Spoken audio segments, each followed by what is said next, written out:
Ha, men eski shahar bozoridaman. Chunki aynan bitta magazin uchun shu bozorga keldim. Butun O'zbekiston bo'ylab 12 ta viloyatli o'sha mashhur Foodie magazin endilikda Qarshi shahrida ochildi. Ko'rib turganlaringizdek, magazinda barcha Xitoy tovarlari atiga 9000 so'mdan.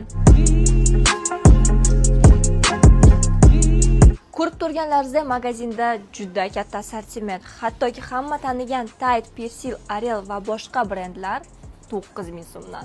Wow. Ochkilar 9000 so'mdanmi? Ha, albatta, ko'rib turganlaringizdek, barcha ochkilar 9000 so'mdan. Оружие.